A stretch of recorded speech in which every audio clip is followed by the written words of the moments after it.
Liam Reilly, a great songwriter and great singer, leader of Bagatelle, died yesterday. He wrote lots and lots of great songs, including this one.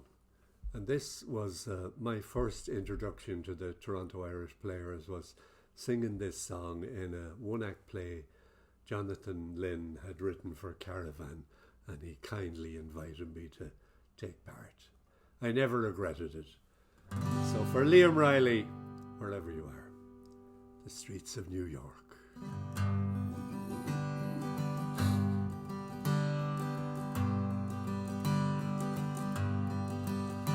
I was 18 years old when I went up to Dublin with a fistful of money and a cartload of dreams. Take your time, says me father, stop rushing like hell, and remember all is not what it seems to be.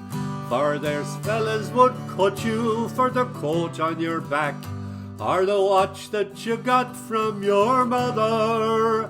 So take care, me young bucko, and mind yourself well, and would you give this wee note to me brother? At the time Uncle Benji was a policeman in Brooklyn. My father, the youngest, looked after the farm. When a phone call from America said send the lad over, and the old fella said sure it wouldn't do any harm. For I've spent my life working this dirty old ground for a few pints of porter and a smell of a pound. And maybe there's something you'll learn or you'll see, and you can bring it on home, make it easy on me. So I landed at Kennedy, and a big yellow taxi carried me and me bags through the streets and the rain. My poor heart was thumping around with excitement, and I hardly even heard what the driver was saying.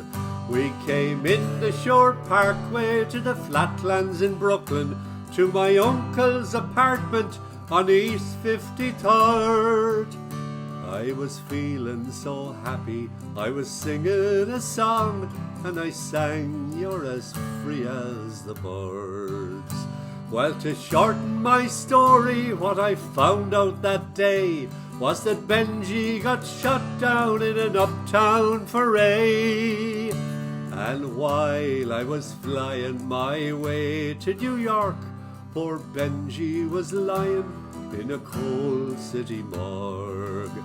Well, I phoned up the old fella, told him the news. I could tell he could hardly stand up in his shoes.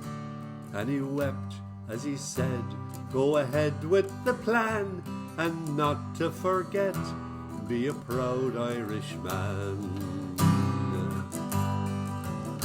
So I went up to Nelly's beside Fordham Road, and I started to learn about lifting the load.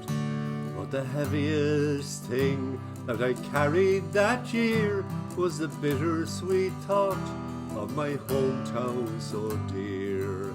I went home that December 'cause the old fella died.